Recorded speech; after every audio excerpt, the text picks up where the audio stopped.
अश्रद्धानः पुरुषा धर्मस्यास्य परं तपः अप्राप्य मां निवर्तन्ते मृत्यु संसार वर्त्मनि। अश्रद्धा। हरे कृष्णा। अब हम इसका अनुवाद पढ़ेंगे। अनुवाद एवं तात्पर्य श्रील प्रभुपाद के द्वारा। श्रील प्रभुपाद की जय। हे परंतप, जो लोग भक्ति में श्रद्धा नहीं रखते वे मुझे प्राप्त नहीं कर पाते, अतः वे इस भौतिक जगत में जन्म मृत्यु के मार्ग पर वापस आते रहते हैं। तात्पर्य: श्रद्धा विहीन के लिए भक्ति योग पाना कठिन है। यही इस श्लोक का तात्पर्य है। श्रद्धा तो भक्तों की संगति से उत्पन्न की जाती है। महापुरुषों से वैदिक प्रमाणों को सुनकर भी अभागे लोग ईश्वर में श्रद्धा नहीं रखते। वे झिझकते रहते हैं और भगवत भक्ति में दृढ़ नहीं रहते। इस प्रकार कृष्ण भावनामृत की प्रगति में श्रद्धा मुख्य है।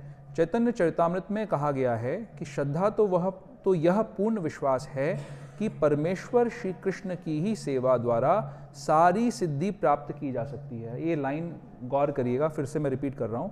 चैतन्य चरितामृत में कहा गया है कि श्रद्धा तो यह पूर्ण विश्वास है कि परमेश्वर श्री कृष्ण की ही सेवा द्वारा सारी सिद्धि प्राप्त की जा सकती है। इसमें हम डिस्कस करेंगे। यही वास्तविक श्रद्धा है। श्रीमद् भागवत में 4.31.14 में कहा गया है, यथा तरोर मूल निषेचनेन तृप्यन्ति तत्स्कंद भुजोपशाखाः प्राणोपहाराश्यथेन्द्रियाणाम तथैव सर्वाहरणम अच्युतेज्य। वृक्ष की जड़ को सींचने से उसकी डालें, टहनियाँ तथा पत्तियाँ तुष्ट होती हैं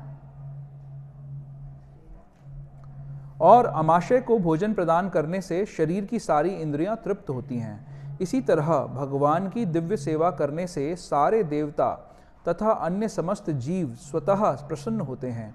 अतः गीता पढ़ने के बाद मनुष्य को चाहिए कि वह गीता के इस निष्कर्ष को प्राप्त हो। मनुष्य को अन्य सारे कार्य छोड़कर भगवान कृष्ण की सेवा करनी चाहिए। यदि वह इस जीवन दर्शन से विश्वस्त हो जाता है तो यही श्रद्धा है। इस श्रद्धा का विकास कृष्ण भावनामृत की विधि है। कृष्ण भावना भावित व्यक्तियों की 3 कोटियां हैं। तीसरी कोटि में वो लोग आते हैं जो श्रद्धा विहीन हैं। यदि ऐसे लोग ऊपर भक्ति में लगे भी रहें तो भी उन्हें सिद्ध अवस्था प्राप्त नहीं हो पाती। संभावना यही है कि वे लोग कुछ काल के बाद नीचे गिर जाएंगे। वे भले ही भक्ति में लगे रहें, किंतु पूर्ण विश्वास तथा श्रद्धा के अभाव में कृष्ण भावनामृत में उनका लगा रह पाना कठिन है। अपने प्रचार कार्यों के दौरान हमें इसका प्रत्यक्ष अनुभव है कि कुछ लोग आते हैं और किन्हीं गुप्त उद्देश्यों से कृष्ण भावनामृत को ग्रहण करते हैं, किंतु जैसे ही उनकी आर्थिक दशा कुछ सुधर जाती है वे इस विधि को त्याग कर पुनः पुराने ढर्रे पर लग जाते हैं। कृष्ण भावनामृत में केवल श्रद्धा के द्वारा ही प्रगति की जा सकती है। जहाँ तक श्रद्धा की बात है, जो व्यक्ति भक्ति साहित्य में निपुण है और जिसने दृढ़ श्रद्धा की अवस्था प्राप्त कर ली है, वह कृष्ण भावनामृत की प्रथम कोटि का व्यक्ति कहलाता है। दूसरी कोटि में वे व्यक्ति आते हैं जिन्हें भक्ति शास्त्रों का ज्ञान नहीं है, किंतु स्वतः ही उनकी दृढ़ श्रद्धा है कि कृष्ण भक्ति सर्वश्रेष्ठ मार्ग है, अतः वे इसे ग्रहण करते हैं। इस प्रकार वे तृतीय कोटि के उन लोगों से श्रेष्ठतर हैं जिन्हें ना तो शास्त्रों का पूर्ण ज्ञान है और न श्रद्धा ही है, अपितु संगति तथा सरलता के द्वारा वे उसका पालन करते हैं। तृतीय कोटि के व्यक्ति कृष्ण भावनामृत से गुमराह हो सकते हैं, किंतु द्वितीय कोटि के व्यक्ति गुमराह नहीं होते। प्रथम कोटि के लोगों के गुमराह होने का प्रश्न ही नहीं उठता। प्रथम कोटि के व्यक्ति निश्चित रूप से प्रगति करके अंत में अभीष्ट फल प्राप्त करते हैं। तृतीय कोटि के व्यक्ति को यह श्रद्धा तो रहती है कि कृष्ण की भक्ति उत्तम होती है, किंतु भागवत तथा गीता जैसे शास्त्रों से उसे कृष्ण का पर्याप्त ज्ञान प्राप्त नहीं हो पाता। कभी कभी इस तृतीय कोटि के व्यक्तियों की प्रवृत्ति कर्म योग तथा ज्ञान योग की ओर रहती है और कभी कभी वे विचलित होते रहते हैं, किंतु ज्यों ही उनसे ज्ञान तथा कर्म योग का संदूषण निकल जाता है वे कृष्ण भावनामृत की द्वितीय कोटि या प्रथम कोटि में प्रविष्ट होते हैं। कृष्ण के प्रति श्रद्धा भी 3 अवस्थाओं में विभाजित है और श्रीमद् भागवत में इसका वर्णन है। भागवत के 11वें स्कंद में प्रथम, द्वितीय तथा तृतीय कोटि की आस्तिकता का भी वर्णन हुआ है। जो लोग कृष्ण के विषय में तथा भक्ति की श्रेष्ठता को सुनकर भी श्रद्धा नहीं रखते और यह सोचते हैं कि यह मात्र प्रशंसा है, उन्हें यह मार्ग अत्यधिक कठिन जान पड़ता है, भले ही वे ऊपर से भक्ति में रत क्यों ना हो। उन्हें सिद्धि प्राप्त होने की बहुत कम आशा है। इस प्रकार भक्ति करने के लिए श्रद्धा परम आवश्यक है। ओम अज्ञानतिमिरान्धस्य ज्ञानाञ्जनशलाकया चक्षुरुन्मिलितं येन तस्मै श्रीगुरुवे नमः। श्रीचैतन्यमनोभीष्टं स्थापितं येन भूतले स्वयं रूप कदा मह्यं ददाति स्वपदान्तिकं। वन्देऽहं श्रीगुरोः श्रीयुतपदकमलं श्रीगुरुन् वैष्णवांश्च श्रीरूपं साग्रजातं सहगण रघुनाथान्वितं तं सजीवं साद्वैतं सावधूतं परिजनसहितं कृष्णचैतन्यदेवं श्रीराधा कृष्णपादान् सहगण ललिता श्रीविशाखान्वितांश्च। हे कृष्ण करुणा सिंधु दीनबंधु जगतपते गोपेश गोपिका कांत राधा कांत नमोस्तुते। तप्त कांचन गौरांगी राधे वृंदावनेश्वरी वृषभानुसुते देवी प्रणमामि हरिप्रिये। वाञ्छाकल्पतरुभ्यश्च कृपा सिन्धुभ्य एव च पतितानां पावनेभ्यो वैष्णवेभ्यो नमो नमः। जय श्री कृष्णा चैतन्य प्रभु नित्यानंद श्री अद्वैत गदाधर शिवासादि गौर भक्तवृंद। हरे कृष्णा कृष्णा कृष्णा हरे हरे, हरे राम राम राम हरे हरे। हरे कृष्णा। पुनः स्वागत है सबका।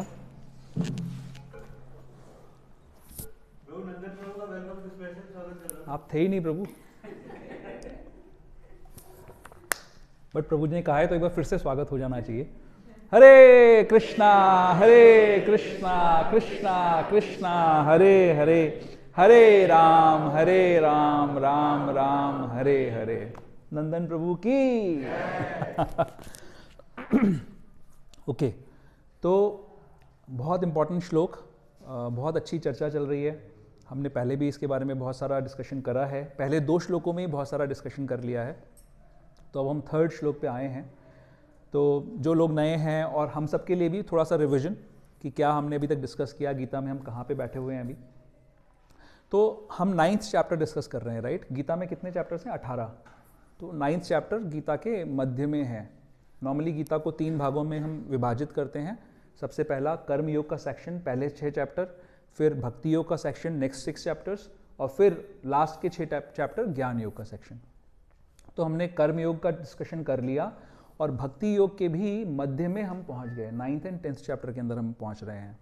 तो ये गीता का हृदय है, गीता का मध्य, सबसे एसेंस जो गीता की है वो इस चैप्टर के अंदर है। तो हम सब बहुत भाग्यशाली हैं कि हमें ये सब सुनने का अवसर मिल रहा है, ये सब जानने का अवसर मिल रहा है। तो अभी तक हमने क्या पढ़ा, गीता को कैसे हम अपने जीवन में रिलेट करें, ये चीज़ समझना ज़रूरी है। इस वर्स को समझते हुए कैसे, और आज के ओकेजन में ये कैसे रेलेवेंट है। हम एक बर्थडे सेलिब्रेशन कर रहे हैं और यहाँ पे कुछ और तरीके की बातें हो रही हैं, राइट। तो क्या कनेक्शन है इन सब के बीच में, ये समझना ज़रूरी है। गीता रेलेवेंट है, ये साइंस है, हम सब इसको अपने जीवन में यूज़ कर सकते हैं। और राम हमको बोल रहा है, कंफर्म कर रहा है कि हाँ ऐसा है, राइट। तो क्या चीज़ें हैं, स्टार्टिंग में हमने देखा कि पांडवों की और कौरवों की सेनाएं आपस में आमने सामने खड़ी हैं और विश्व का सबसे बड़ा युद्ध होने वाला है ना। सब लोग मरने मारने के लिए उतारू हैं। अर्जुन के सारथी भगवान स्वयं बने हुए हैं और अर्जुन भगवान को निवेदन करते हैं कि हे कृष्ण, मेरा रथ जो है युद्ध भूमि के मध्य में ले जाइए। वहाँ पर जाकर मैं देखना चाहता हूँ कि कौन कौन से लोग युद्ध करने के लिए आतुर हैं, आए हैं युद्ध करने के लिए। और कृष्ण रथ को बीच में ले जाते हैं। वहाँ पर अर्जुन देखते हैं कि सामने युद्ध के लिए जो लोग आए हैं, उनके पितामह हैं, उनके गुरुजन हैं, उनके सगे संबंधी भाई बंधु हैं, जिनके साथ पूरा जीवन उन्होंने बिताया है, वो लोग खड़े हैं और एक्सपेक्टेशन ये है कि उनको इनका वध करना है ना। साधारण सी सिचुएशन नहीं है। हम लोग में से कितने लोग ऐसी सिचुएशन में पहुंचते हैं जहाँ पर हमें अपने पितामह का और गुरु का वध करना हो, है ना, बहुत डिफिकल्ट सिचुएशन है। अर्जुन उन सब का दर्शन कर कर मोह में पड़ जाते हैं, भ्रम में पड़ जाते हैं और बहुत सारे लॉजिक देते हैं कि उन्हें युद्ध क्यों नहीं करना चाहिए। सबसे पहले लॉजिकल एक आर्ग्यूमेंट देते हैं कि भाई अगर मैं अपने बड़ों का वध करूंगा तो मैं पाप का भागी बन जाऊंगा, पाप मिलेगा मुझे। फिर बोलते हैं कि जी अगर मैंने राज्य जीत भी लिया तो जिन लोगों से मैं प्रेम करता हूं अगर वो सब मारे गए तो मैं राज्य का क्या करूंगा, इसको मैं कैसे भोगूंगा। फिर बोलते हैं कि ये सारे लोग जब मारे जाएंगे तो हमारे कुल की परंपराएं नष्ट हो जाएंगी, कुल की परंपराएं नष्ट हो जाएंगी तो जो सारा का सारा वातावरण है वो अधार्मिक हो जाएगा। अधार्मिक होने से क्या होगा, जो हमारे परिवार की स्त्रियां हैं वो दूषित हो जाएंगी, स्त्रियां दूषित हो जाएंगी तो वर्ण संकर संतान उत्पन्न होगी। अगर वर्ण संकर संतान उत्पन्न होगी तो जितने भी पारिवारिक हमारे जो नियम हैं, जो एक्टिविटीज़ हैं, सोशल वेलफेयर एक्टिविटीज़ हैं वो खत्म हो जाएंगी, क्योंकि ऐसी संतान का उन सोशल वेलफेयर एक्टिविटीज़ को करने में कोई इंटरेस्ट नहीं रहेगा। पितरों को तर्पण देना बंद हो जाएगा तो वो नरक आदि लोकों में गिर जाएंगे। और ऐसा सब करने का कारण बनने के लिए, क्योंकि हम इसका कारण बनेंगे, हमें भी नरक आदि लोकों में जाना पड़ेगा। इस तरीके के बड़े स्ट्रॉन्ग आर्ग्यूमेंट्स भगवान को देते हैं, खूब सारा ज्ञान भगवान को देते हैं। लेकिन ये सब देने के बाद भी, इस ज्ञान को देने के बाद भी अर्जुन को सेटिस्फैक्शन नहीं होता, संतुष्टि नहीं होती। उनको लगता है कि मुझे अभी भी डायरेक्शन नहीं मिल रही कि मुझे क्या करना चाहिए। तो सेकंड चैप्टर के अंदर भगवान की शरणागति लेते हैं। भगवान को बोलते हैं शिष्यस्तेहम शादी माम त्वाम प्रपन्नम। हरे कृष्ण। शिष्यस्तेहम शादी माम त्वाम प्रपन्नम। भगवान मैं आपकी शरण ग्रहण करता हूं, कृपया गुरु रूप में आप मुझे मार्गदर्शन करिए कि मुझे क्या करना चाहिए। तो भगवान कैसे गुरु हैं? भगवान के ऐसे गुरु हैं कि जो हाथ में गुलाब का फूल लेकर और सबको मुस्कुरा के देख रहे हैं और बोल रहे हैं कि जी ठीक है, जो तुम्हें चाहिए वो मैंने दिया, तुमको मैंने बच्चा दिया, तुमको मैंने गाड़ी दी, बंगला दिया, आशीर्वाद है। ऐसा कर रहे हैं क्या भगवान? नहीं, भगवान ऐसा कुछ नहीं कर रहे हैं। भगवान इमीडिएटली टू द पॉइंट आकर अर्जुन की डांट लगाते हैं, गुरु की तरह। गुरु का मतलब होता है जो हैवी है ना। हैवी कैसे है? शरीर से हैवी नहीं है, जो सिद्धांत से हैवी है। तो गुरु हैवी होता है, वो हैवीली उनकी डांट लगाते हैं। क्या कहते हैं कि अर्जुन तुम बातें तो पंडितों वाली कर रहे हो, लेकिन तुम मूर्ख हो, तुम उन चीजों के लिए शोक कर रहे हो जो शोक करने योग्य नहीं है। फिर भगवान बताते हैं, एक्सप्लेन करते हैं इस चीज को कि क्यों ऐसा कह रहे हैं। अर्जुन किस चीज के लिए शोक कर रहा है कि मेरे पितामह मारे जाएंगे, मेरे गुरु मारे जाएंगे और मेरे सगे संबंधी मारे जाएंगे। तो भगवान बताते हैं कि शरीर तो मरना ही है, आज नहीं तो कल ये मरेगा, लेकिन जो आत्मा है, जो रियल सेल्फ है, हमारे अंदर जो रियल सेल्फ है, वो कभी नहीं मरेगा। तो इसको कहते हैं सांख्य, यानी एनालिटिकल स्टडी कि आत्मा क्या है और शरीर क्या है। हम सभी लोग इस शरीर से आइडेंटिफाई करते हैं, हर समय शरीर के प्लेजर के लिए काम करते हैं। सारा का सारा संसार इसीलिए चल रहा है कि शरीर को कैसे सुख दे दें। गर्मी लग रही है तो एसी ऑन कर लो, शरीर को सुख मिल जाएगा। ठंड लग रही है तो रजाई ओढ़ लो, शरीर को सुख मिल जाएगा, है ना। गाड़ी में बैठ के चले जाओ, या जो भी बहुत सारी तरीके की चीज़ें, हम हमेशा शरीर के स्तर पे काम करते हैं। तो भगवान सबसे पहला जो निर्देश अर्जुन को देते हैं कि शरीर और आत्मा में भेद क्या है। शरीर नश्वर है, मरेगा ही मरेगा, और आत्मा कभी नहीं मरेगी। उसके बाद भगवान अर्जुन को मोटिवेट करते हैं कि आपको ये युद्ध करना चाहिए, क्योंकि ये आपका धर्म है, आपकी ड्यूटी है। अगर इस धर्म का पालन करोगे, मारे भी गए तो आपको उच्च लोकों की प्राप्ति होगी, अगर जीत गए तो बहुत बड़ा राज्य मिल जाएगा। लेकिन अगर युद्ध छोड़ के चले गए तो कोई ये नहीं कहेगा कि आपने दया करके युद्ध छोड़ दिया है। सब आपको भगोड़ा मानेंगे, बोलेंगे कि अर्जुन अभी तक सिर्फ प्रोपेगेंडा कर रहा था। अर्जुन हीरो है ना इस वॉर का, महाभारत के वॉर का हीरो कौन है? अर्जुन है। तो अभी तक जो लोग कह रहे थे, सोच रहे थे, उनको लगेगा कि ये सब प्रोपेगेंडा किया गया है, अर्जुन के अंदर कुछ है नहीं, और आपको अपनी ड्यूटी ना करने के कारण पाप भी मिलेगा। तो ये सेकंड चैप्टर के अंदर ये सारी डिस्कशन हो रही है। उसके बाद भगवान एक बहुत इंपॉर्टेंट बात बोलते हैं। भगवान मोटिवेट कर रहे हैं अलग अलग स्तर पर, प्रलोभन दे रहे हैं कि स्वर्ग का भी प्रलोभन दे रहे हैं, नरक का डर दिखा रहे हैं। उसके बाद बोल रहे हैं कि अर्जुन तुम्हें बुद्धि योग करना चाहिए। बुद्धि योग का क्या मतलब है कि अपनी बुद्धि का इस्तेमाल कर कर आपको ये सोचना चाहिए कि ये जो कर्म है ये हम अपने लिए ना करें, हम कर्म अपनी ड्यूटी समझ के करें, और उस कर्म का जो रिजल्ट है वो भगवान की सेवा में अर्पित कर दें। इसको कहते हैं निष्काम कर्म योग, या उन्नत स्तर पर इसी को बुद्धि योग भी कहते हैं। हमारे आचार्य बुद्धि योग को भक्ति योग और निष्काम कर्म योग दोनों बताते हैं। तो इसकी डिटेल में नहीं जाएंगे, मैं सिर्फ समरी आप लोगों को बता रहा हूँ। उसके बाद भगवान कर्म योग की चर्चा करते हैं, अष्टांग योग की चर्चा करते हैं। 6 चैप्टर के अंदर बताते हैं कि अष्टांग योग कितना डिफिकल्ट है। उसको सुनने के बाद अर्जुन के मन में क्या भाव आता है? बोलते हैं कि भगवान मैं अपने हाथों से हवा को रोक सकता हूं, लेकिन जो आप ये तरीका बता रहे हो वो मैं नहीं कर सकता। तो भगवान बोलते हैं नहीं ठीक है, अभ्यास से आप अपने मन को कंट्रोल कर सकते हो, मन चंचल है फिर भी कंट्रोल कर कर इस काम को कर सकते हो। ये सारा डिस्कशन 6ठे अध्याय तक हो जाता है। 6ठे अध्याय के अंत में कहते हैं भगवान ने कौन कौन से युगों का वर्णन किया, अलग अलग यज्ञों का वर्णन किया, कर्म कांड का वर्णन किया, निष्काम कर्म योग का वर्णन किया, अष्टांग योग का वर्णन किया, इतने सारे योगों का वर्णन किया। उसके बाद बोला कि जो सबसे मेरे मत में जो सबसे उत्तम योग है वो ऐसा योगी है, जो योगी है सबसे उत्तम वो है जो 3 चीजें करता है। क्या 3 चीजें करता है? मत गतेन अंतरा आत्मना, जो हर समय मेरे बारे में सोचता है, मेरी शरणागति लेता है, मेरी सेवा करता है। कुछ रह गया क्या इसमें? 3 श्रद्धा से मेरा भजन करता है, श्रद्धावान भजते हो माम, थैंक यू। तो ये 3 चीजें जो करता है वो टॉप मोस्ट योगी है। तो अगर आपका श्रद्धा पूर्वक किसी का भजन करना है, अगर आपको किसी के बारे में हर समय सोचना है या किसी के प्रति शरणागति लेनी है, तो आपको जानना पड़ेगा। आप किसी एब्स्ट्रैक्ट चीज की शरणागति नहीं ले सकते, किसी एब्स्ट्रैक्ट चीज को सोच नहीं सकते, कोई व्यक्ति को जानना पड़ेगा। इसके साथ में शुरू हो जाता है हमारा 7th चैप्टर, यानी कौन सा सेक्शन? भक्ति योग वाला सेक्शन। भक्ति योग के सेक्शन में भगवान बताना शुरू करते हैं कि मेरी शक्तियां कैसी हैं। भगवान ने बताया कि मेरी कौन कौन सी शक्तियां हैं, तो बताते हैं कि मेरी अष्टदा भिन्न प्रकृति है जो 8 फॉर्म्स में हमें दिखती है। कौन सी? धरती, जल, अग्नि, वायु, आकाश। जो हमारा ये ग्रॉस बॉडी बना हुआ है ये इन 5 तत्वों से बना हुआ है, धरती, जल, अग्नि, वायु, आकाश। और उसके बाद सटल बॉडी, जो सूक्ष्म शरीर बना हुआ है, वो मन, बुद्धि और अहंकार का। इस ग्रॉस शरीर के अंदर एक सूक्ष्म शरीर भी है और उसके अंदर है जीवात्मा। तो भगवान बताते हैं कि एक सुपीरियर एनर्जी भी है मेरी। ये 8 एनर्जीज जो हैं ये इंफीरियर है, एक सुपीरियर एनर्जी है जो है जीवात्मा, यानी हम सब जीव जो यहाँ पे बैठे हुए हैं, राइट? ये भी मेरी ही शक्ति है। तो कुल मिलाकर सब कुछ कहाँ से आ रहा है? किसकी शक्तियों से बना हुआ है? ये जो शरीर हम लेके बैठे हैं, ये शरीर भगवान की शक्तियों से बना है, सूक्ष्म शरीर भगवान की शक्तियों से बना है और जीवात्मा भी भगवान का एक्सपेंशन है। तो सब कुछ कुल मिला के भगवान का है। फिर भगवान बताते हैं कि संसार में सब कुछ प्रकृति के 3 गुणों में बंधा हुआ रहता है। वो 3 गुणों से अगर निकलना है तो मम माया दुरत्या, ये मेरी शक्तियां हैं, ये 3 गुण मेरी शक्ति है। इससे आप अपनी जद्दोजहद से आप नहीं निकल सकते, आप फाइट करके इन गुणों के प्रभाव से नहीं निकल सकते। हर कोई इसमें बंधा हुआ है। तो कैसे निकल सकते हैं? अगर मेरी शरण ग्रहण करोगे तो आप उसमें से निकल सकते हैं। हरे कृष्णा।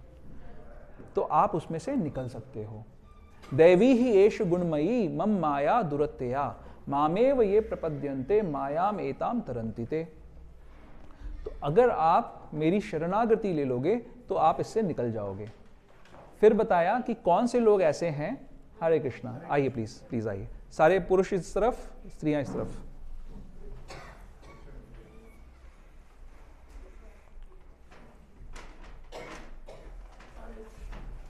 हरे कृष्णा।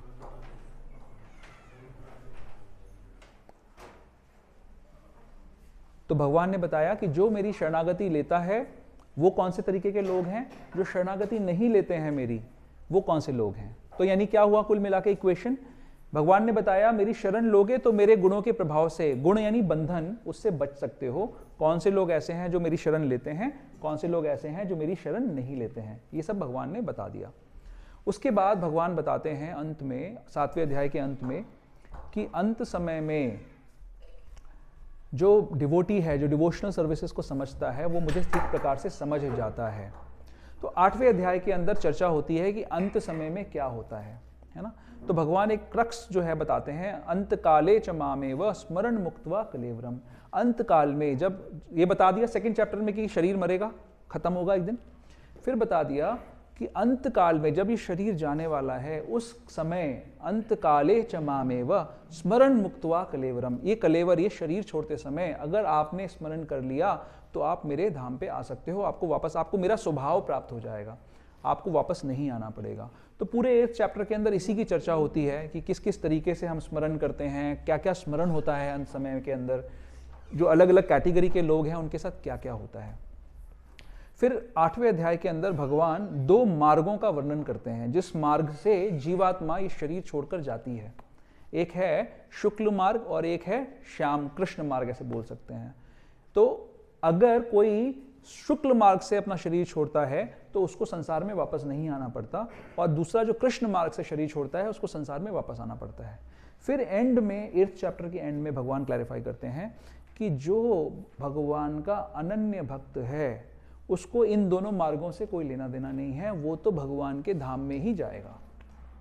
तो उसके बाद 9th चैप्टर जो हम अभी डिस्कस कर रहे हैं, इसके अंदर बात आ गई, अभी तक हम समरी डिस्कस कर रहे हैं, 9th चैप्टर में बात आ गई, यहाँ पर बताया कि वो अनन्य भक्ति जो भगवान ने बताया 8th चैप्टर के एंड में, वो हम कैसे कर सकते हैं, अनन्य भक्ति क्या है, ये 9th चैप्टर का विषय है। ठीक है, यहाँ तक का क्लियर है? किसी को कोई प्रश्न है इस पे, जो बात मैंने अभी तक बताई? ठीक है, अब 9th चैप्टर के जो पहले 3 श्लोक हैं, आज हम तीसरा श्लोक डिस्कस कर रहे हैं। ठीक है, ये पहले 3 श्लोक ग्लोरिफिकेशन है जो पूरी नॉलेज इस अध्याय में दी जाएगी।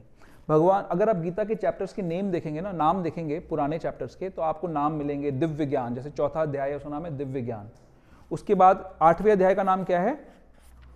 भगवत प्राप्ति, इंग्लिश में उसका नाम क्या है? ट्रांसेंडेंटल कुछ है नाम, नॉलेज से रिलेटेड है कुछ, नॉलेज ऑफ द एब्सोल्यूट है आई थिंक। हाँ, 7th चैप्टर का नाम है, सॉरी 7th चैप्टर का नाम है नॉलेज ऑफ द एब्सोल्यूट, और इसका 9th चैप्टर का नाम क्या है? मोस्ट कॉन्फिडेंशियल नॉलेज, है ना, परम गुह्य ज्ञान। 7वें चैप्टर का नाम है भगवत ज्ञान, और यहां पर बताया परम गुह्य ज्ञान, यानी अलग अलग लेवल्स हैं इस ज्ञान के। पहले जो ज्ञान बताया वो भी बड़ा कॉन्फिडेंशियल नॉलेज है, अभी उसके बाद 7th चैप्टर में बताया वो भी बहुत कॉन्फिडेंशियल है, बट ये गुह्यतमम, सबसे ज्यादा मोस्ट कॉन्फिडेंशियल नॉलेज। तो पिछले चैप्टर में, पिछले श्लोक में हमने पिछले हफ्ते क्या चर्चा करी थी? राज विद्या राजगुह्यम पवित्रम इदम उत्तमम प्रत्यक्ष आवगमम धर्म्यम सुसुखम कर्तुम अव्ययम। तो भगवान ने पहले श्लोक के अंदर बताया कि हे अर्जुन, तुमको मैं ये गुह्यतमम, ये बहुत कॉन्फिडेंशियल नॉलेज बता रहा हूं, प्रवक्ष्यामि अनसूयवे, एक शब्द यूज किया भगवान ने, अनसूयवे। अनसूयवे का मतलब है जो एनवियस नहीं है, जिसके अंदर ईर्ष्या का भाव नहीं है। मैं तुम्हें अर्जुन ये बता रहा हूं क्योंकि तुम्हारे अंदर ईर्ष्या का भाव नहीं है, इसलिए मैं तुम्हें ये परम गुह्य ज्ञान बता रहा हूं। और ज्ञान विज्ञान सहितम यज्ञ ज्ञात्वा मोक्ष से अशुभात। मैंने एक क्लास में करेक्शन करी थी, अशुभात, वो सही बोला था प्रभु जी ने, क्योंकि उसमें आ है एक्चुअली श्लोक में, इंग्लिश वाले में गलत लिखा हुआ था, मैं इंग्लिश वाला पढ़ रहा था, तो इसमें हम आ पढ़ सकते थे, आपने सही पढ़ा था। तो अशुभात, अशुभात यानी जितना भी संसार में गलत है उससे हम बच सकते हैं अगर हम इस ज्ञान के मार्ग पे चलेंगे, अगर हम एनवियस नहीं है तो। फिर 2nd श्लोक के अंदर भगवान ने बताया राज विद्या राजगुह्यम, ये जो नॉलेज है ये राज विद्या है और राजगुह्यम है, सबसे ज्यादा कॉन्फिडेंशियल नॉलेज है ये। ठीक है, अब 3rd श्लोक के अंदर बता रहे हैं अश्रद्धानः पुरुषा धर्मशास्त्र परंतपा अप्राप्य माम निवर्तन्ते मृत्यु संसार वर्तमनी। कौन सा व्यक्ति है जिसको ये नॉलेज नहीं मिलती? वो अश्रद्धा वाला व्यक्ति है। ठीक है, अब हम आते हैं अपने आज का जो ओकेजन है उसके ऊपर। अब यहाँ पर बात हो रही है आने जाने की, निवर्तन्ते, वापस आना पड़ेगा, मृत्यु की, और ये सब बातें हो रही है। कोई बोल सकता है यार ये आज बर्थडे वाले दिन आप ये सब क्या बातें करके बैठ गए हो, है ना, क्या बातें हो रही हैं ये, राइट? तो क्या कनेक्शन है इसका? क्या खास बात होती है बर्थडे में, कोई बताएगा? क्या हमने एहसान किया दुनिया में पैदा होके? किस किस ने क्या क्या एहसान किया दुनिया के ऊपर? सब लोग बड़े खुश होते हैं अपने जन्मदिन के अंदर, राइट? जिस दिन जन्मदिन होता है उस दिन लोगों को लगता है कि बस आज तो मतलब मेरा दिन है ये। क्या खास बात है जन्मदिन की? Any suggestions? क्या कहते हो आप लोग? शास्त्र तो कुछ और कहता है। शास्त्र क्या कहता है? श्रीमद् भागवतम के अंदर 2 स्कंद के अंदर एक बात आती है, बड़ी सुंदर बात है। आयुर्हरति वै पुंसाम उद्यन अस्तम च यन अशौ तस्यन्ते यत् शनो नीता उत्तम श्लोक वर्तया। क्या मतलब है? आयु हरति वै पुंसाम उदयन अस्तम च यन असौ। असौ का मतलब होता है सूर्य। जब सूर्य उगता है और डूबता है उसके साथ हर क्षण वो क्या करता है? हमारी आयु को छीन लेता है, हमारी आयु को कम करता है। शास्त्र तो ये कह रहा है। बर्थडे मतलब क्या मतलब है बर्थडे का? एक साल के बर्थडे और मनाई मतलब क्या हुआ? हाँ, 1 साल कम हो गया। तो फिर हम क्या ये सेलिब्रेशन करते हैं बर्थडे का? क्या खास बात है? क्या कहते हो आप लोग? वापस करें, बंद करें, चले घर? क्या बोलते हो? अरे कोई सजेशन नहीं दे रहा कुछ? Very nice. अगर हमारी गारंटी है कि हम भगवान के पास जाएंगे तो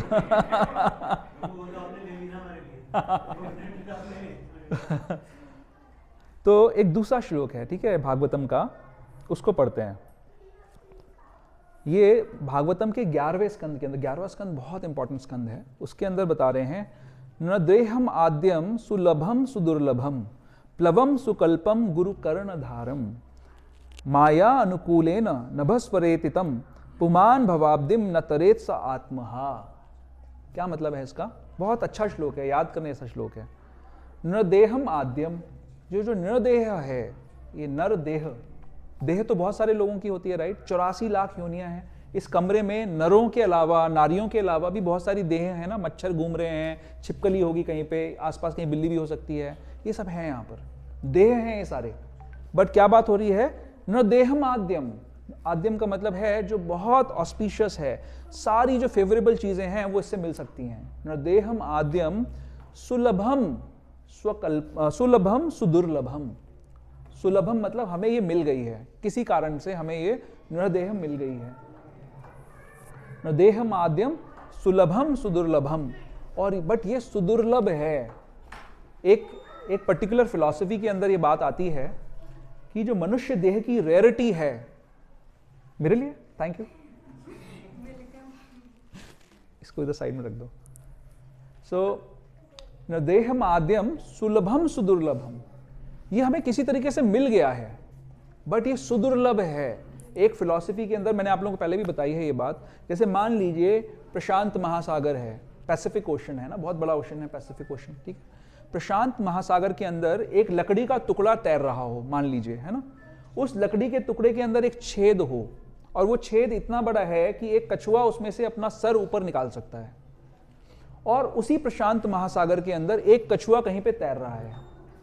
तो जितनी प्रोबेबिलिटी इस बात में है कि वो कछुआ उस लकड़ी के टुकड़े को ढूंढ लेगा और उस लकड़ी के टुकड़े में जो छेद है उसमें से अपनी गर्दन बाहर निकाल लेगा। प्रशांत महासागर में कहीं पे एक लकड़ी का टुकड़ा है, कहीं पे कछुआ तैर रहा है, और उस लकड़ी के टुकड़े में उतना ही बड़ा छेद है जिसमें वो कछुआ सर निकाल सकता है।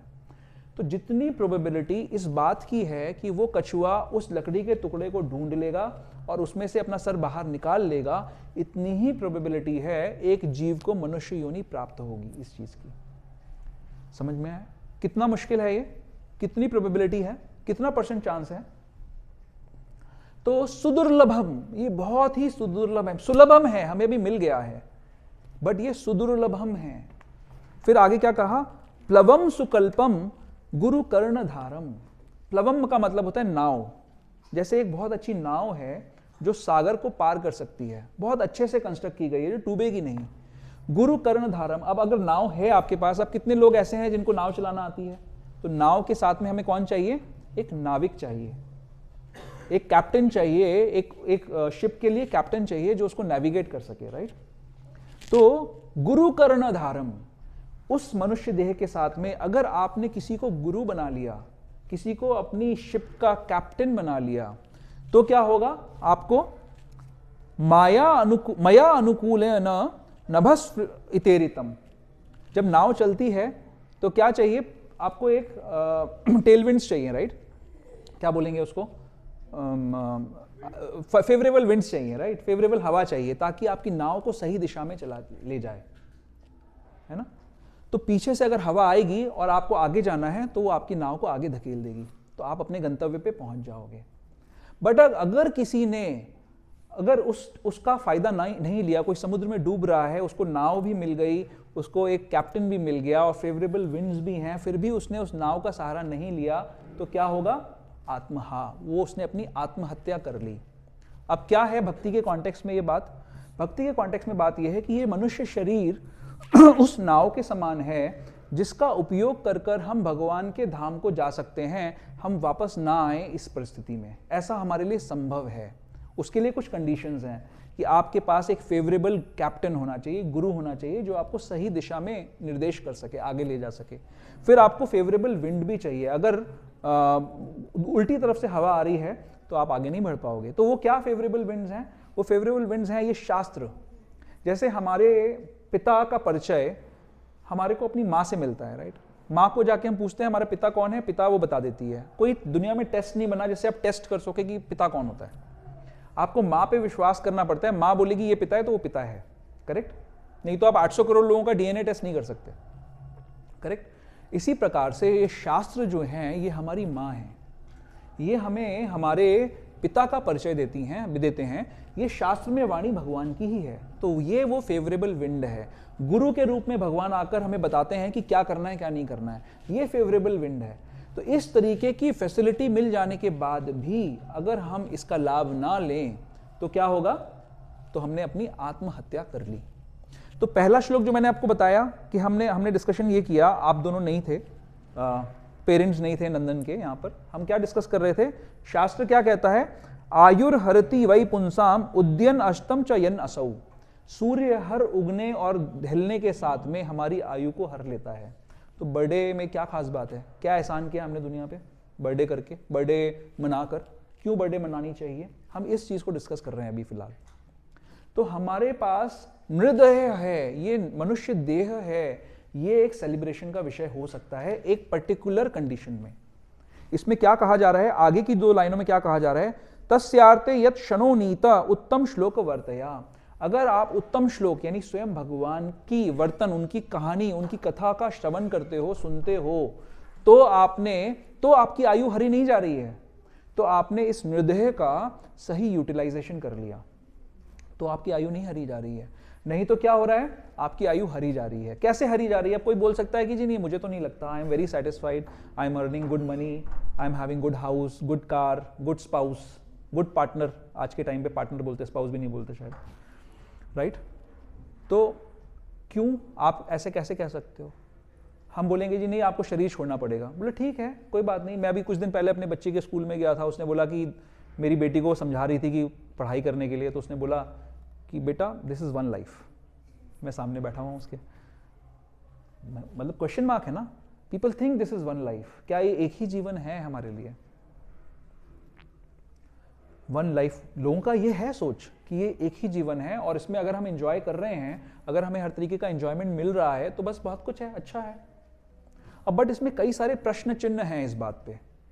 पहला प्रश्न चिन्ह ये है कि क्या हम एंजॉय कर रहे हैं? एंजॉयमेंट का मतलब क्या होता है? हैप्पीनेस की डेफिनेशन क्या है? Happiness is something which is constant and increasing. ऐसी चीज है जो हर समय नित्य रहनी चाहिए और बढ़ते रहनी चाहिए। इस संसार की हैप्पीनेस कैसी है? आज हम खुश हैं, कल हम उदास हैं। जो चीज हमें एक, मान लीजिए किसी को मान लीजिए रसगुल्ला खाना अच्छा लगता है एक रसगुल्ला खाएगा अच्छा लगेगा, दूसरा रसगुल्ला खाएगा बहुत अच्छा लगेगा, तीसरा खाएगा कम अच्छा लगेगा, चौथा खाएगा पेट में दर्द हो जाएगा। अपनी अपनी कैपेसिटी है, मैं अपनी बता रहा हूं ठीक है। तो ये एक सेम चीज जो हमें आनंद दे सकती है वही हमारे निरानंद का कारण बन जाती है। तो कोई ये क्लेम अगर कर रहा है कि भाई मैं तो सुख में हूं, तो हमें अपना ये आत्मावलोकन करना चाहिए। हरे कृष्णा, प्लीज कम, आइए प्लीज कम। हरे कृष्णा, आइए। हरे कृष्णा। हमें ये आत्मावलोकन करना चाहिए, इंट्रोस्पेक्शन करना चाहिए कि क्या हमें सुख मिल रहा है। संसार में कैसे होता है, बच्चा छोटा होता है, जब नंदन की उम्र का होता है, तो अगर इसके माता पिता डिवोटी नहीं होते तो उसको समझाते, देख बेटा या तो तुझे बैंकर बनना है या डॉक्टर बनना है, 2 चॉइसेस हैं तेरे पास। वो बोलेगा नहीं नहीं मेरे को तो पेंटर बनना है। तो नहीं, 2 ही तरीके हैं पैसा कमाने के, और पैसा नहीं कमाया तो तुझे खुशी नहीं मिलेगी, डॉक्टर बनना है या बैंकर बनना है। तो हम क्या सोचते हैं कि इस संसार में एक ही तरीके से सुख प्राप्त किया जा सकता है। तो बच्चे को सपना दिखा दिया जाता है, बचपन में उसको समझा दिया जाता है कि देख तेरे पास ये 2 चॉइसेस हैं और गारंटी है अगर तूने डॉक्टर बन गया तो तू खुश रहेगा। वो बच्चा बेचारा किसी तरीके से मर मर के पढ़ के डॉक्टर बन जाता है। फिर उसको बताया जाता है यार तूने तो अभी सिर्फ MBBS किया है, अभी तो तुझे क्या बोलते हैं स्पेशलाइजेशन करनी है, MD करना पड़ेगा। ठीक है जी, चलो MD कर लेते हैं, सुख मिल जाएगा। डॉक्टर्स बैठे हंस रहे हैं यहाँ पर, तो सुख मिल जाएगा। MD करने के बाद नहीं, अभी तो और करना पड़ेगा, सुपर स्पेशलाइजेशन चाहिए। हाँ हाँ डी है ना, वो करना पड़ेगा। फिर क्या, अच्छा चलो वो भी कर लिया। फिर उसके बाद जिस हॉस्पिटल में काम किया वहाँ पर बताया कि भाई आपका परफॉर्मेंस ठीक नहीं है, पेशेंट्स ही नहीं आ रहे आपके, और पेशेंट्स लाओ। किसी तरीके से हर फील्ड में है, कोई ना कोई तरीके से आपको करना पड़ेगा। चलो जी ठीक है, पेशेंट्स भी आ रहे हैं, पैसा भी मिल रहा है, अब उसके बाद क्या चाहिए? सुखी होने के लिए चलो एक स्पाउस भी चाहिए, एक पत्नी भी चाहिए। चलो पत्नी के साथ विवाह हो जाएगा तो हमें सुख मिल जाएगा। कितने लोग सुखी, कितने लोग शादीशुदा यहाँ पे? आप सबको कैसे शादी कराई गई थी, क्या कह के कराई गई थी? हाँ, सब सुखी हैं? अब कोई हाथ नहीं उठा रहा। प्रभु जी उठा रहे हैं। प्रभु जी एकदम इंटेलिजेंट है, इनको घर भी जाना है वापस। मैं फिर पूछ रहा हूँ, समझ जाओ, आप खुश हो या नहीं हो, आप सबको घर जाना है वापस। मंदिर में हमारे गेस्ट हाउस नहीं है। अब 2-4 हाथ और उठ गए। तो हमें समझाया जाता है कि आपको सुख मिलेगा। ठीक है जी, शादी भी हो गई, अब उसके बाद घर चाहिए, फिर अच्छी गाड़ी भी चाहिए। तो हमारा जो पिलर है, हमारा जो गोल पोस्ट है ना, वो चेंज होता रहता है। हर समय हमें लगता है कि हमें सुख मिलेगा, चलो ये करेंगे तो सुख मिल जाएगा, अच्छा जॉब मिल गया, अच्छा प्रमोशन मिल गया, अब मुझे डिपार्टमेंट हेड बनना है ना, अब मुझे अपना हॉस्पिटल खोलना है। मतलब मैं सिर्फ एक एग्जाम्पल ले रहा हूँ, ऐसा नहीं है कि आपके पीछे पड़ गया, लेकिन ये हर फील्ड में ऐसा होता है। हम हर समय ऐसे सोचते रहते हैं, हमें लगता है कि नहीं, happiness is round the corner, थोड़ा सा मैं आगे जाऊंगा, पीछे देखूंगा, वो खंबे के पीछे कहीं पे है खुशी, मुझे दिख नहीं रही, चलो मैं वहां तक चलता हूँ, वहां पे जाके देखूंगा खुशी मिल जाएगी। वहां जाके देखा नहीं, अगले पिलर के पीछे खुशी मिलेगी मेरे को, अगला गोल पे के पीछे मिलेगी। तो हाँ, मृग मरीचिका है, ये भागती रहती है आगे। तो ये जो आर्ग्यूमेंट है कि मुझे इस संसार में सुख मिल जाएगा, क्या हम आत्मावलोकन करें कि क्या हमें सुख मिल रहा है इस संसार के अंदर? नहीं मिल रहा। तो क्यों नहीं मिल रहा? सुख की इच्छा तो है। तो जीवात्मा जो है उसका अगर हम उसका एनालिसिस करें तो बताया गया कि वो 3 चीजों की बनी हुई होती है। क्या चीजों की बनी है जीवात्मा? सत, चित और आनंद। सत यानी इटर्निटी, यानी कभी वो मरना नहीं चाहती। हम में से कोई मरना नहीं चाहता, हम में से कोई डिप्लीट नहीं होना चाहता। चित यानी नॉलेज, पूर्ण ज्ञान की बनी हुई है। अगर मैं ऐसे आवाज करूंगा, हर किसी का ध्यान मेरी तरफ आ जाएगा। क्यों? क्योंकि इंक्विजिटिवनेस है हमारे अंदर। जैसे ही कुछ भी होगा हमें तुरंत जानना है, क्योंकि हम चित्त के बने हुए हैं, नॉलेज के बने हुए हैं। और आनंद, हर जगह हम आनंद ढूंढते रहते हैं, हर समय हमें आनंद चाहिए। लेकिन ना हमारे को पूरा आनंद मिलता है, ना हमारे को पूरी नॉलेज मिलती है, ना हमारे को पूरा इटर्निटी मिलती है। यानी हमें एक दिन मरना पड़ेगा, आप सब जानते हो, मरना पड़ेगा एक दिन हमको। तो ये 3 कारणों के कारण सच्चिद आनंदमय जीवात्मा इस शरीर में कंस्ट्रेंड है, बंधी हुई है। इस शरीर के कारण उसको आनंद नहीं मिल रहा। इसीलिए हमारी जो इंद्रियां हैं, हमारी इंद्रियां क्या हैं? आंखें है ना, कान, नासिका, जिह्वा, ये त्वचा, ये ज्ञानेंद्रियां हैं, इनसे हम ज्ञान ग्रहण करते हैं। और कर्मेंद्रियां हैं, हाथ, पैर, गुदा, उपस्थ और मुंह। ये हमारे कर्मेंद्रियां हैं। इन सभी इंद्रियों को हम आनंद प्रदान करने का प्रयास करते रहते हैं किसी न किसी तरीके से। और हम ये सोचते हैं, जो लोग ये सोचते हैं ना कि दिस इज वन लाइफ, वो लोग क्या सोचते हैं कि इन इंद्रियों को, इन सेंसेस को अगर हम इनका ऑब्जेक्ट से मिला देंगे तो हमें खुशी मिल जाएगी। यानी आंखों को अच्छा दृश्य मिल जाए, जिह्वा को अच्छा स्वाद मिल जाए, कानों को अच्छा स्वर मिल जाए, है ना, त्वचा को अच्छा स्पर्श मिल जाए, और क्या रह गया, नासिका को अच्छी गंध मिल जाए, तो हमें लगता है हमें आनंद मिल जाएगा। लेकिन एक्सपीरियंस कुछ और कहता है। हम कितना भी ट्राई कर लें, इन सेंसेस को उनके ऑब्जेक्ट्स से मिलाने का कितना भी प्रयास कर लें, लेकिन इनको आनंद नहीं मिलता। मैंने उदाहरण रसगुल्ले का लिया आपके सामने अभी। ये फैक्ट है कि आप एक ही चीज जो आपको खुशी देती है वो आप बहुत ज्यादा नहीं कर सकते हो, थोड़ी देर बाद वो आपके निरानंद का कारण बन जाएगी। लेकिन हम बने हुए हैं सच्चिदानंद के, हमें चाहिए परमानेंट आनंद, हमें चाहिए इटर्निटी, हमें चाहिए फुल नॉलेज। वो हमें इस शरीर में रेस्ट्रिक्ट करती है। इसके कारण से ये आर्ग्यूमेंट गिर जाता है, ये आर्ग्यूमेंट डिफीट हो जाता है कि दिस इज वन लाइफ, और अगर हमें को इसमें आनंद मिल रहा है तो मैं खुश हूं। कोई भी खुश नहीं है। अगर मैं आपकी बात मान भी लूं कि एक ही जीवन है, तो भी आप खुश नहीं हो, क्योंकि हमारा शरीर गिरता जा रहा है, शरीर की स्ट्रेंथ कम होती जा रही है। जो यंग लोग हैं वो नहीं समझते इस चीज को, जो 40+ जा रहे हैं ना, उनको समझ में आता है कि उनकी स्ट्रेंथ डिप्लीट होती जा रही है धीरे धीरे। उनको दिखने लग जाते हैं साइंस। 60+ को और ज्यादा दिखता है, 80+ को और ज्यादा दिखता है। जब हम यंग होते हैं तो हमें नहीं समझ में आता, हम जैसे चाहे उछल सकते हैं, कूद सकते हैं, कुछ भी कर सकते हैं। लेकिन जो ओल्ड एज लोग हैं वो नहीं उछल सकते, उनको सोचना पड़ता है खाने से पहले कि क्या खाना है क्या नहीं खाना है, राइट। तो ये रियलिटी है। तो अगर ये वन लाइफ है तो और भी ज़्यादा सीरियस सिचुएशन है। जैसे कुछ और धर्मों के अंदर ये इस तरीके से बताया जाता है। फॉर एग्जाम्पल क्रिश्चियनिटी में बताया जाता है कि एक बार आपने शरीर छोड़ दिया तो उसके बाद you will rest in peace, बोलते हैं ना वो लोग, रेस्ट इन पीस। तो रेस्ट इन पीस का मतलब क्या है कि एक दिन आएगा जब आप अपनी कब्र से फिर से उठोगे और वो जजमेंट डे होगा जिस दिन जीसस क्राइस्ट आपका जजमेंट करेंगे, तब तक आप यू रेस्ट इन पीस, ऐसे बोल देते हैं वो लोग, राइट। तो ये बहुत ही प्रॉब्लमेटिक सिचुएशन है हमारे लिए। अब आप देखिए यहाँ पर तो खैर बच्चे काफ़ी शरीफ हैं, बैठे हुए हैं शांति से, नहीं तो नॉर्मली क्या होता है कि बच्चों को आप रोक नहीं सकते, वो उछल कूद करते रहेंगे, भागते रहेंगे इधर उधर, राइट। तो क्या साइन है वो? जीव के अंदर चेतनता होती है, हर समय एक्टिविटी हम करते रहते हैं, हर समय भागते रहते हैं। तो ये जो चेतन जीव है ये निष्क्रिय नहीं हो सकता, इसको हर समय कुछ ना कुछ एक्टिविटी चाहिए। तो अगर किसी जीव को, हमने ये तो समझ लिया कि हम शरीर नहीं है, हम आत्मा है, राइट। तो जो जीवात्मा है अगर वो रेस्ट इन पीस कर रही है तो कैसे कर पाएगी? वो तो चेतन है ना, उसको एक्टिविटी चाहिए। तो अगर किसी को बांध के बिठा दिया जाए तो उसको उसमें बहुत कष्ट मिलेगा। आप कितनी देर आपको बोला जाए कि भाई 1 मिनट के लिए आपको हिलना नहीं है, बिल्कुल भी, बहुत मुश्किल होगा। मैं बोल दूं 1 मिनट की जगह 5 मिनट आपको हिलना नहीं है, बहुत ज़्यादा मुश्किल हो जाएगी। उससे ज़्यादा अगर आपको बोल दूं कि और ज़्यादा बैठना है तो आप चले जाओगे यहाँ से, क्योंकि जीव का नेचर है वो चेतन है, तो उसको चेतनता चाहिए। अब प्रॉब्लम क्या है इसमें कि चेतनता होने में जब हम एक्टिविटी करते हैं तो उस एक्टिविटी का कुछ रिएक्शन मिलता है। Every action has equal and opposite reaction, right. ये साइंस का एक सिद्धांत है, करेक्ट। हरे कृष्णा। तो ये साइंस का सिद्धांत है, राइट।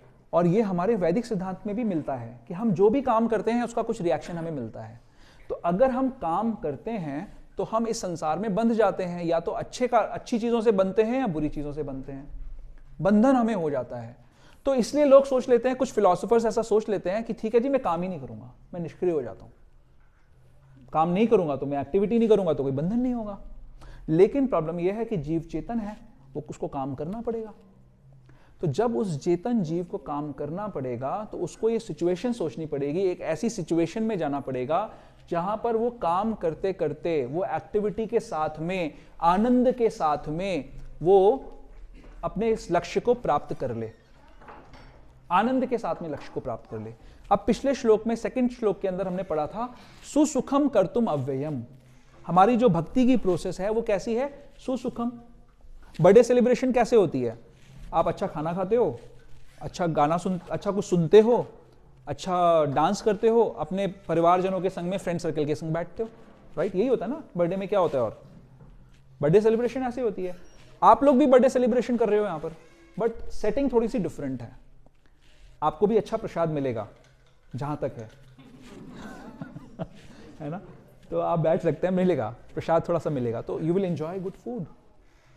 आपको अच्छा सुनने को मिलेगा। अभी आपने कितना सुंदर कीर्तन सुना जो हमारी सोल के लिए एनलिवनिंग है, वो हमारी सोल को उठाता है, ऐसा कीर्तन सुनने को मिला। तो हमारी इंद्रियां, आपने देखा मंदिर की प्रोसेस, अभी ये जो उन्होंने माला पहनाई, इसको मैं सूंघ सकता हूं। तो मैंने क्या किया, अपनी नासिका को भगवान की सेवा में एंगेज कर लिया।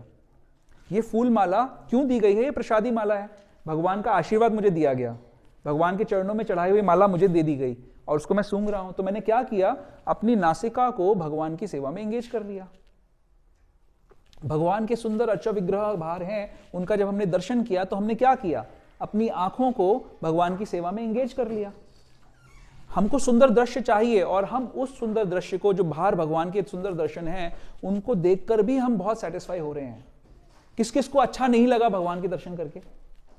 किस किस को अच्छा लगा? बहुत अच्छा लगा दर्शन करके। कौन कौन है? सबको अच्छा लगा। किसी को मैं गोली बंदूक नहीं दिखा रहा हूं आप लोगों को, आप सच बोल सकते हैं, लेकिन वाकई में अच्छा लगा ना, सुंदर दर्शन करके, सुंदर कीर्तन सुनकर, इस तरीके से, और भी सुंदर प्रसाद पाकर। तो हम अपनी सारी इंद्रियों को भगवान की सेवा में एंगेज कर सकते हैं। ये क्या है? सुसुखम कर्तुम अव्ययम। तो ये सुसुखम प्रोसेस है, इसमें आपको सुख की प्राप्ति होगी। कहीं पे कोई नहीं कह रहा कि 10,000 साल की तपस्या करनी है। अब जो इस श्लोक के अंदर बात चल रही है वो उन लोगों की बात चल रही है जो अश्रद्धालु हैं, जिनके अंदर श्रद्धा नहीं है। जो अश्रद्धालु हैं वो कैसे लोग हैं? उनको भी जन्म मृत्यु के चक्कर से निकलना है, मृत्यु पे विजय प्राप्त करनी है। आप सोच सकते हो कोई एग्जाम्पल जिसको मृत्यु पे विजय प्राप्त करनी है बट उसके अंदर श्रद्धा नहीं है? कोई एग्जाम्पल है, आता है किसी के दिमाग में? रावण। किसने बोला? हाँ, रावण। क्या था रावण का प्लान? वो यही चाहता था कि उसको अमर होना है। जाता है, वो मांगता है वरदान कि मुझे अमर कर दो, तो ब्रह्मा जी कहते हैं मैं ही अमर नहीं हूं, तेरे को कैसे कर दूं? मेरे को भी मरना है एक दिन, तुमको कैसे कर दूं अमर, है ना? और हिरण्यकशिपु, कुंभकर्ण, ये सारे राक्षस, क्यों राक्षस बोले जाते हैं ये लोग? इन सब का क्या प्लान है कि ये अपनी स्थिति को नहीं जानते, नहीं समझते। ये नहीं समझते कि वो भगवान का ही अंश हैं। भक्त में और अभक्त में क्या फर्क है? डिवोटी और नॉन डिवोटी में फर्क क्या है? डिवोटी और नॉन डिवोटी में सिर्फ इतना ही फर्क है कि एक व्यक्ति जो डिवोटी जिसको हम कहते हैं, जो जिसको भक्त कहते हैं, वो ये समझता है कि मैं जो जीवात्मा हूं, मैं भगवान का अंश हूं, और जो शरीर मुझे मिला है, सूक्ष्म शरीर, मन, बुद्धि, अहंकार का शरीर, मुझे भगवान की शक्तियों का बना हुआ मिला है। जो ग्रॉस शरीर, जो स्थूल शरीर मिला है, ये भी भगवान की शक्तियों का बना हुआ है, जल, धरती, जल, अग्नि, वायु, आकाश। तो सारा का सारा जो बना हुआ हूं मैं, जो कुछ भी मेरे पास है, ये सब कहां से आया? ये सब भगवान ने दिया मेरे को। तो इसीलिए क्योंकि मैं भगवान का अंश हूं, अंश होने के नाते मुझे अंशी की सेवा करनी चाहिए। ये भक्त समझता है। कुछ गड़बड़ है इससे सिद्धांत में। हमारा हाथ है ना? ये हाथ अभी आप ऐसे करके बैठ सकते हो, या ऐसे हाथों में दर्द होता है ऐसे दबा सकते हो। कोई भी देता है अपने हाथों को सैलरी अपने ही अंगों को दबाने के लिए?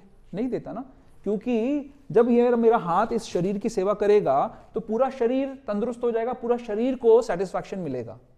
तो अंश को अंशी की सेवा करने में आनंद, स्वाभाविक आनंद मिलता है, नेचुरल आनंद मिलता है।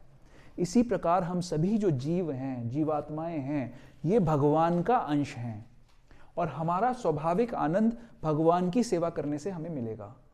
इस संसार में भगवान से अलग रहकर अगर हम अपनी इंद्रियों को उनके विषयों से मिलाकर आनंद देने का प्रयास करेंगे, हम हमेशा फेल होंगे। इसीलिए संसार में लोग सुसाइड करते हैं, इसीलिए फ्रस्ट्रेट होते हैं, इसीलिए दुखी रहते हैं, क्योंकि उनको कोई और तरीका पता ही नहीं है।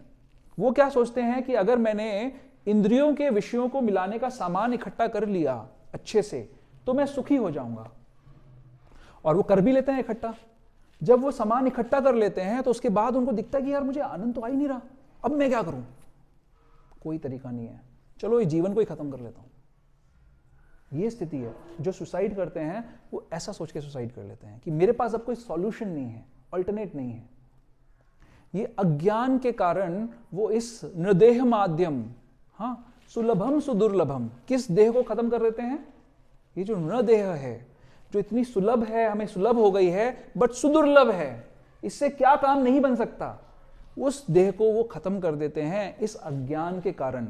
चाहिए क्या? सुख चाहिए, कोई बुराई नहीं है सुख की इच्छा करने में, हैप्पीनेस की इच्छा करने में कोई बुराई नहीं है, ये हमारा नेचर है, हमें चाहिए। लेकिन कैसे मिलना है, कैसे पाना है, ये ज्ञान नहीं है हमको, और उसके कारण हम फेल होते हैं और अपना जीवन खत्म करने का प्रयास करते हैं। तो भगवान क्या कह रहे हैं? अश्रद्धाना, इसमें श्लोक में क्या कह रहे हैं? अश्रद्धाना पुरुषा धर्मस्यास्य परंतपा। हे परंतप, परंतप का मतलब होता है जो अपने शत्रुओं को कष्ट देता है। अर्जुन ग्रेटेस्ट वॉरियर है, ग्रेटेस्ट हीरो है। उनकी हालत कैसी है? जब आप पहला अध्याय पढ़ेंगे गीता का तो उसमें बताया है कि उनके हाथों से धनुष छूट रहा है, उनके पसीने छूट रहे हैं। अर्जुन जैसे महान योद्धा, जो महान बलशाली योद्धा हैं, उनकी भी ऐसी स्थिति हो गई। डिप्रेशन में जा रहे थे वो, आज की टर्मिनोलॉजी यूज करें तो डिप्रेशन हो गया उनको। उन्होंने भी सोचा कि मैं जंगल में चला जाऊंगा, सब कुछ छोड़ दूंगा, शायद सुसाइड करने के बारे में भी सोच लेते, लेकिन भगवान ने उनको बचा लिया, है ना। तो हमें इसमें बात हो रही है, भगवान कितनी बड़ी वार्निंग दे रहे हैं यहाँ पर इस श्लोक के अंदर। भगवान ने बताया मैं राजगुह्यम दे रहा हूँ, राज विद्या दे रहा हूँ, किंग ऑफ नॉलेज, ये राज ज्ञान का राजा है जो मैं आपको बता रहा हूँ, ये मोस्ट कॉन्फिडेंशियल नॉलेज है जो मैं आपको बता रहा हूँ। लेकिन किसको नहीं मिलेगी ये? जो अश्रद्धालु है, जो ये सोचता है कि इसमें जो मार्ग भगवान ने बताया है इसके अलावा भी कोई मार्ग है, जो ये सोचता है। अश्रद्धालु का मतलब क्या है? जिसको ये लगता है कि भगवान की सेवा करने के अलावा भी कोई तरीका है प्रसन्नता होने का, प्रसन्नता प्राप्त करने का, खुश होने का। कोई सोच सकता है कि जी ठीक है, भगवान की भक्ति अपनी जगह पे है, मैं अपना काम कर रहा हूं अलग जगह पे है। नहीं, तो आप फेथलेस हैं।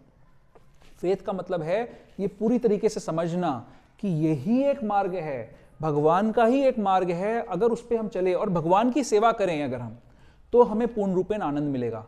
इसका मतलब ये नहीं है कि आप अपनी एक्टिविटीज को छोड़ दोगे, बट उन एक्टिविटीज को आप डवटेल कर लोगे भगवान की सेवा के लिए। भक्त लोग भी, हम लोग भी कपड़े पहनते हैं ना, कपड़े पहने हुए हमने, हम भी घरों में रहते हैं, हम भी प्रसाद पाते हैं, हम भी सब कुछ काम करते हैं, हम भी सुंदर गाड़ी में चलते हैं, सब कुछ हम करते हैं, लेकिन हम जो करते हैं वो सब कुछ भगवान के लिए करते हैं, अपने लिए नहीं करते हैं। अगर अपने लिए करेंगे तो क्या कहा जाएगा? अगर किसी और का एसेट है, आपको किसी ने कुछ खर्चा करने के लिए दिया और आपने उसको उसके ऊपर खर्चा ना करके अपने ऊपर कर दिया, तो क्या कहा जाएगा? चोरी। तो चोरी का क्या रिजल्ट होता है? चोरी का सजा मिलती है। तो अगर हम चोरी करने का प्रयास करेंगे एक तो उसकी सजा मिलेगी, और हम अननेसेसरी चोरी करने का प्रयास कर रहे हैं। भगवान वैसे स्वामी नहीं है जैसे इस संसार के स्वामी होते हैं। इस संसार में क्या होता है, सर्वेंट एंड मास्टर की रिलेशनशिप में क्या होता है कि एक्सप्लॉयटेशन होती है। जो स्वामी है, जो मास्टर है, वो कोशिश करता है कि सर्वेंट को एक्सप्लॉइट कर ले, लेकिन भगवान ऐसे मास्टर नहीं है। भगवान अपने सेवक के सेवक बन जाते हैं, अपने सेवक के दास बन जाते हैं। भगवान क्या कहते हैं, चैतन्य चरितामृत में आता है, कृष्णा यदि छूटे भक्ते भुक्ति मुक्ति दिया, कबहु न देना प्रेम धन राखे न लुकाइया। सिंपल बंगाली है, समझ सकते हैं आप लोग। कृष्णा अगर छूट जाएं किसी को भुक्ति या मुक्ति देकर, भुक्ति का मतलब क्या है? भोग। हम जाते हैं भगवान के पास, हम यहाँ पर मतलब जो श्रद्धालु लोग हैं, पायस लोग हैं, वो भगवान से ट्रांजैक्शन करते हैं, बिजनेस करते हैं कि भगवान मैं आपको इतने रुपए का प्रसाद चढ़ाऊंगा, आप मेरे को इतने करोड़ दे देना। उनको लगता है भगवान बेवकूफ है, 100 रुपए का प्रसाद 1 करोड़ रुपए का रिटर्न, इससे अच्छा बिजनेस हो ही नहीं सकता। ऐसा सोचते हैं लोग और ऐसा करते भी हैं। तो भुक्ति मुक्ति देना, कुछ लोग तो भुक्ति बोले तो बिल्कुल ही बेवकूफ हैं जो ऐसा सोचते हैं।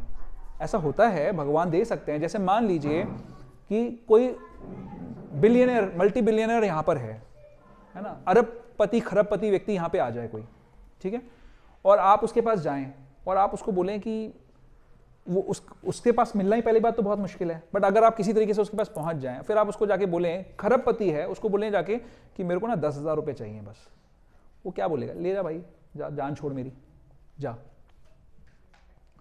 तो खरबपति व्यक्ति से अगर कोई 10,000 जाके मांग रहा है तो क्या कहेंगे उसको? कितना इंटेलिजेंट है वो? इंटेलिजेंट है? आप लोग सोच में पड़ गए, 10,000 भी कम नहीं है वैसे। जो मिल जाए ले लो। लोग ऐसा सोचते हैं, एक्चुअली यही कर रहे हैं। भगवान जो सब कुछ दे सकता है, उसके पास जाके ऐसी छोटी छोटी चिंदी चोरी वाली चीजें करते हैं, जाकर मांगते हैं फालतू की चीजें। बट भगवान तो सब कुछ दे सकता है। तो हम भगवान के पास जाके छोटी छोटी चीजें मांगते हैं, वो दे सकता है, वो इतना बड़ा है कि उसके लिए छोटी छोटी चीजें कोई मायना नहीं रखती। तो कृष्णा यदि छूटे भक्ते भुक्ति मुक्ति दिया, अगर भक्त कोई भुक्ति मांगता है, भोग मांगता है, तो भगवान बोलेंगे जान छोड़ो भाई, ले जाओ। अगर तुम भक्त बन गए तो मेरे को तुम्हारा दास बनना पड़ेगा। भुक्ति मुक्ति, कुछ लोग मुक्ति भी मांगते हैं, कुछ लोग बोलते हैं संसार में बड़ा कष्ट है, मुझे यहां से निकलना है, इसको कहते हैं मुक्ति। भक्त मुक्ति भी नहीं मांगता, तो मुक्ति भी भगवान दे देंगे, ले जाओ, कोई दिक्कत नहीं है। भक्त कृष्णा यदि छूटे भक्ते भुक्ति मुक्ति दिया, कबहु न देना प्रेम धन, प्रेम धन राखे न लुकाइया। प्रेम धन क्या है? भगवान का प्रेम। भगवान के साथ में हमारा सबका इंडिपेंडेंट पर्सनल रिलेशनशिप है। जैसे हमें संसार में एक्सपीरियंस करते हैं हमारे स्पाउसेस के साथ में, बच्चों के साथ में, कितना हमारा अटैचमेंट है ना, अपने परिवार के साथ में, अपने पति पत्नी बच्चे के साथ में अटैचमेंट है, उसको हम अपना मानते हैं, सब कुछ करते हैं, सारा कुछ पैसा कमान। बच्चा अभी छोटा सा है, 2 साल का है, उसके अगले 100 साल की तैयारी हम करके रखने की कोशिश करते हैं, राइट? हर पेरेंट ऐसा करता है। कितना अटैचमेंट है ना हमारा। कितने समय के लिए हम रहेंगे पेरेंट अपने बच्चों के? कितने समय के लिए रहेंगे? जब तक शादी नहीं हुई। अच्छा, जब तक बच्चों की शादी नहीं। अरे मैं वहां तक मैं पहुंच ही नहीं पाया। अच्छा अच्छा, ये तो बहुत सही है। हाँ हाँ हाँ हाँ, ये बात सही है। तो बट चलो ठीक है, कुछ लोग नालायक बच्चे भी होते हैं, कुछ लायक बच्चे भी होते हैं, है ना। हमारे यहाँ पे ग्रुप में लायक बच्चे हैं। तो लायक बच्चों वाले जो माँ बाप हैं, उनके माँ बाप कब तक माँ बाप बने रहेंगे? कब तक रहेंगे? जब तक ये शरीर रहेगा। इसके बाद सिचुएशन चेंज, हम कहीं वो कहीं, करेक्ट। तो हम लोग इस एक बार शरीर में रहने वाले अपने बच्चों से इतना अटैच्ड हैं, उनके लिए सब कुछ करना चाहते हैं। तो उस भगवान के बारे में सोचिए जिसको ये पूर्ण ज्ञान है कि ये सारे अंश मेरे हैं, अब भगवान की कितनी शक्तियां हैं, भगवान की शक्ति की कोई सीमा है क्या? हमारी ये कैपेसिटी है, हम बहुत कम लोगों के साथ में इंटरेक्ट कर सकते हैं, ज़्यादा लोगों के साथ कनेक्ट नहीं कर सकते हैं। लेकिन भगवान की असीमित शक्ति है, वो हर किसी जीव के साथ अपना पर्सनल रिलेशनशिप मानते हैं। बृहद भागवत में आता है कि जब भगवान का एक भक्त जीव भगवान के धाम में पहुंचता है तो खुशी के मारे भगवान बेहोश हो जाते हैं। एक जीव से, एक इनसिग्निफिकेंट जीव को मिलकर भगवान बेहोश हो जाते हैं। इतना भगवान हमसे प्रेम करते हैं। तो उस भगवान को के लिए अगर हम काम करें, उस भगवान को प्राप्त करने का काम करें, तो सूर्य उदय होकर और अस्त होकर हमारी आयु को क्षय नहीं कर रहा है। मनुष्य योनि अगर ये हमारे हाथ से निकल गई, ये योनि अगर निकल गई, नेह विक्रमो नाश्वस्ति प्रत्यवायो न विद्यते स्वल्पमपि अस्य धर्मस्य त्रायते महतो भयात्। छोटा सा प्रयास इस मार्ग पर आपकी सबसे महान भय से रक्षा करेगा। वो महान भय क्या है कि ये मनुष्य योनि हमारे हाथ से निकल जाना, ये महान भय है। सबका शरीर छूटेगा, आज नहीं तो कल कभी ना कभी छूटेगा, करेक्ट? हमारे यहाँ पे फाइनेंस में कॉन्सेप्ट है अपॉर्चुनिटी लॉस का। कौन कौन समझता है अपॉर्चुनिटी लॉस? वैसे तो मैंने आप लोगों को बताया है। अपॉर्चुनिटी लॉस का मतलब क्या है कि अगर आपके पास 1000 रुपये हैं और आपने एक प्रोजेक्ट में उसको इन्वेस्ट किया, आपको रिटर्न मिला 10,000 रुपये का, फायदा हुआ 9,000 रुपये का।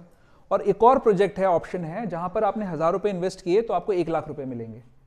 तो अगर आपने 10,000 वाले प्रोजेक्ट में इन्वेस्ट कर दिया तो आपका कितना अपॉर्चुनिटी लॉस हो गया? 90,000 का। ये अपॉर्चुनिटी लॉस का कॉन्सेप्ट है। तो मनुष्य योनि में अगर हमने सिर्फ आहार, निद्रा, भय और मैथुन, इनके प्रयास में ही अपना सारा समय निकाल दिया तो ये बहुत बड़ा अपॉर्चुनिटी लॉस है। बिकॉज हम उन इंद्रियों को सेटिस्फाई करने की कोशिश कर रहे हैं जो कभी सेटिस्फाई नहीं होंगी। बट हाँ, इस असेट को आप यूज कर कर, इन इंद्रियों को यूज कर कर आप उस परम भगवान को प्राप्त कर सकते हो जो पूर्ण आनंद का बना हुआ है। जब हम अभी देखिए, अब आपको एक भौतिक एग्जाम्पल से समझाने की कोशिश करता हूँ कि कोई फिल्म स्टार होता है, पुरुषों के लिए कोई हीरोइन हो गई और स्त्रियों के लिए कोई अच्छा हीरो हो गया। हम जब किसी बहुत सुंदर फिल्म स्टार को देखते हैं तो हमें कितना अच्छा लगता है ना, अरे देखते रहें उसको, ऐसा लगता है ना। गीता में भगवान ने बताया है कि इस संसार में जो कुछ भी सुंदर है वो भगवान की ही शक्ति का रिफ्लेक्शन है, किसी ना किसी रूप में। तो आप सोचिए कि मल मूत्र से बने हुए इन शरीरों को देखकर हमारे को आनंद की अनुभूति होती है ना। मांस मज्जा से बना हुआ शरीर है ना, इसके अंदर क्या है? स्किन के अंदर कुछ नहीं, सब गंदगी है ना भरी हुई हमारे शरीरों में। कफ, पित्त, मल मूत्र यही भरा हुआ है ना इन शरीरों में। इन शरीरों को देखकर हमें कितने आनंद की अनुभूति होती है अगर शरीर सुंदर बना होता है। भगवान का क्या नाम है? कृष्ण। कृष्ण का मतलब क्या है? सर्वाकर्षक, जो सबसे सुंदर है, संसार में कोई उससे सुंदर नहीं है। भगवान का मतलब क्या है? जिसके पास सारे ऐश्वर्य पूरी मात्रा में है, वो सबसे सुंदर है, सबसे ज्यादा बलशाली है, सबसे ज्यादा बुद्धिमान है, सबसे ज्यादा रिच है, सबसे ज्यादा फेमस है और सबसे ज्यादा वैराग्यवान है। उसको कुछ नहीं चाहिए हमसे, वो हमसे एक्सपेक्ट नहीं कर रहा कुछ भी। संसार में तो माता पिता भी संतान से एक्सपेक्ट करते हैं एक स्टेज पे आकर कि हमें कुछ हमारी सेवा करनी चाहिए, लेकिन भगवान कोई एक्सपेक्टेशन नहीं कर रहे हमसे। उन्होंने तो हमको खुला छोड़ दिया, बोला कि ठीक है, तुमको अगर मेरे पास नहीं रहना ठीक है, जैसे करना करो, मैं तुम्हारे लिए व्यवस्था बना रहा हूं। लेकिन साथ साथ में गुरुजनों को भेज दिया, साथ साथ में अपने शास्त्र दे दिए ये बताने के लिए कि ये जो नृद है आपको मिली है, इसका यूज कैसे करना है, इसको कैसे उपयोग करो, कहां पे समय को इन्वेस्ट करो। तो यही हमें इसमें से सीखना है। अश्रद्धालु जो व्यक्ति है, जिसको ये लग रहा है कि मेरे पास दूसरे रास्ते हैं, चलो जी मैं और तरीके से खुशी प्राप्त कर लूंगा, तो कभी भी आप अपने लक्ष्य को प्राप्त नहीं कर पाओगे। व्यवसायात्मिका बुद्धि एकेह कुरुनंदना, हमें एकमात्र एक चित्त बुद्धि से इस मार्ग पे चलना है। आपकी एक्टिविटीज चेंज नहीं होंगी, आप जो कर रहे हो करते रहोगे, बट विजन, जो अंदर से इंटेंशन है, वो चेंज हो जाएगी, आपका भाव चेंज हो जाएगा। आप करोगे काम भगवान के लिए और उसके रिजल्ट का क्या करोगे? रिजल्ट को भी भगवान की सेवा में अर्पित कर दोगे, तो आप सेफ रहोगे। अगर काम के रिजल्ट को अपने लिए यूज करने का प्रयास करोगे तो आप बंधन में बंध जाओगे। तो एक्चुअली बातें बहुत सारी हैं करने की, बट आज के प्रोग्राम के हिसाब से हम इसको विराम करते हैं यहाँ पर।